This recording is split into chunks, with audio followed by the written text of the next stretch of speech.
Good evening, viewers. Listen as I tell you about the greatest villain in all of literature. The time is the Qing Dynasty era. The place, Paris, France. You are but a simple candlestick maker. You learned the trade from your father, who learned from his father, who learned from his father. There have always been tough times and years of struggle and years of woe, but you never had to worry about whether or not there was going to be bread on the table when you went home.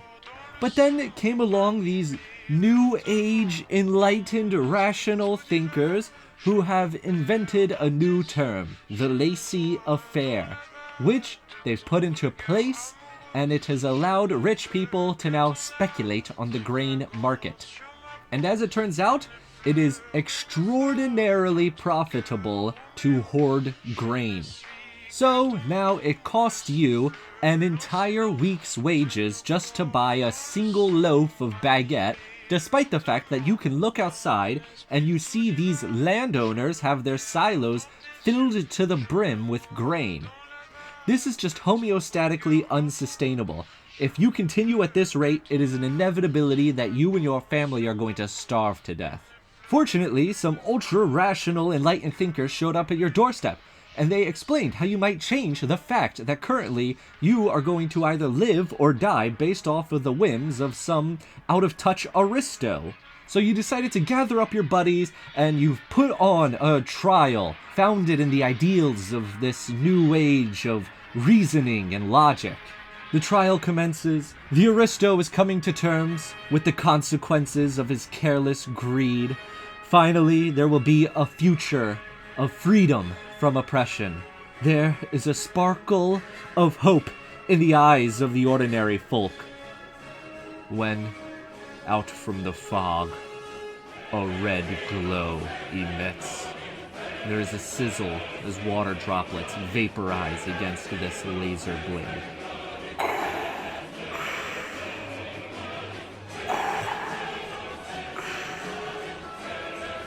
The people are frozen in fear. They know they are already dead. For this harbinger of doom is none other than the dreaded Scarlet Pimpernel. They seek him here. They seek him there. Those Frenchies seek him everywhere. Is he in heaven? Or is he in hell? That damned, elusive Pimpernel. Today we are making the Red Ribbon Society. Their shtick is that they are competition vegetable growers, and they have to protect their perfect produce from pernicious predators. Over the course of the game, they grow vegetable tokens, and then they can spend those tokens on bonuses for their army. I also thought it would be fun to make these guys Scarlet Pimpernel themed, because red is another word for scarlet, and the pimpernel is a flower, and flowers are basically like vegetables, if you think about it. Who is this Scarlet Pimpernel? He is a character created by one Baroness Orczy. She was a novelist and playwright, and she thought that the British Empire was just the coolest thing ever in the world. Anyway, the Scarlet Pimpernel is a proto-superhero. He was hanging out in France during the Reign of Terror, and he would swoop in and save aristocrats from Mademoiselle Guillotine. And he is the first character of that archetype of the vigilante with an alter ego secret identity. By day, he is Sir Percy Blakeney, and unlike Bruce Wayne, who's like a relatively, usually a competent playboy billionaire type, Percy is a very dim-witted, foppish dandy guy. But by night, he goes on adventures with his friends, the League of the Scarlet Pimpernel, and he gets to utilize his powers as a master of disguise. It just so happens that that disguise is always like a hunchbacked, slack-jawed, psychotic, insane dreg of a French citizen. But anyway, while he's out on his adventures, he gets involved in love triangles and is hunted by his rival, a Citizen Chevron. And now it's an RPG, so who wants to join my GURPS Scarlet Pimpernel campaign? We are also going to be using the Cyberpunk splat. Real quick, I just gotta say, the funniest thing about the Scarlet Pimpernel stat line is that he is such a naturally perfect specimen Chad of a dude that he has a penalty to disguise himself. Because no one would ever believe that this 6'3" linebacker could ever pass himself off as a starving little old French spinster. As for my painting process here, there is still some refining I want to do to make this really perfect, but I'm generally quite happy with the level of time and effort spent to quality achieved. Basically, it's just a classic black prime into white dry brush slap chop using those Army Painter Speed Paint 2.0s, and then we're doing a layer of an overbrush highlight, and finally some intentionally placed oil washes, and they're pretty much good to go. This turnip man in the cart is King Louis Napoleon III II. Referring to him, there is a famous quote, "History repeats itself. First as tragedy, second as farce. Third as meta-ironic postmodernist vegetable farce." I almost forgot about the best part of the Scarlet Pimpernel. He has the greatest catchphrase in the entire world. "Oh, sink me!" Which he only says when he's in his foppish dandy form, but I gotta say, this is potentially the best example I've ever seen of someone efficiently making the most obnoxious character ever. Which I get in this instance, this is intentional, so sink me to you, Baroness. As I was working on painting these guys up, I asked my brother if he had any idea for some lore for these guys, and it was so good, I think I'm gonna have to workshop it into its own entire video. But what I will reveal is that it's going to involve me making either a little diorama or a model of Madame Slapchop. Color-wise, I'm going for a Harvest Autumn type of vibe. I like that it's got a lot of overlap with the Zorn palette, which is very blanchy, which works very well with the Turnip aesthetic. The added splash of green works well with that gardeny green thumb essence that these farmers have. And the purple and green combo on some of these guys is an homage to the Joker, baby. Because, you know, the citizens are anti-establishment and they're the bad guys of the Scarlet Pimpernel, and he's basically like Batman.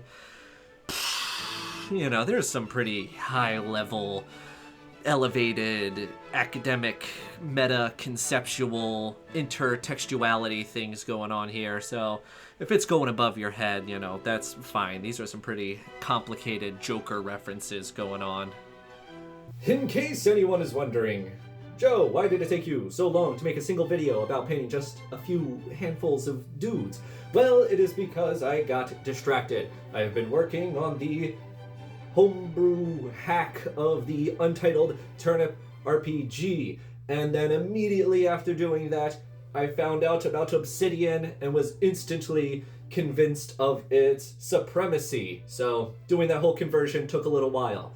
And then I got to run a session, which was great, and I even recorded it, but I forgot to actually turn on the microphone, which means there's no audio, so that's kind of unfortunate, because it was actually a true banger of a session.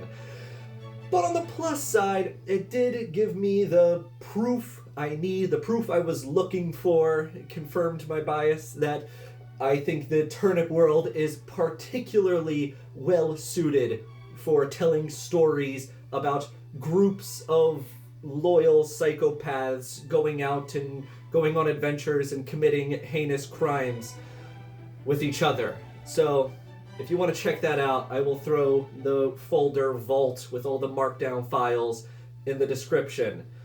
Otherwise, just keep an eye out in the future for potentially more polished, proper videos about the Turnip RPG. Also, as soon as I finished writing the adventure, I thought to myself, this would make for the coolest immersive sim in the entire world. So I downloaded Godot, and then I lost a week to trying to make a semi-functional grappling hook, and I instantly realized converting just this single session adventure to one level is gonna take 3 years. So mark it in your calendar. 2028, keep an eye out for that. Then I spent an embarrassing amount of time learning how to put together a fog machine setup for low-lying fog on a miniature game and table.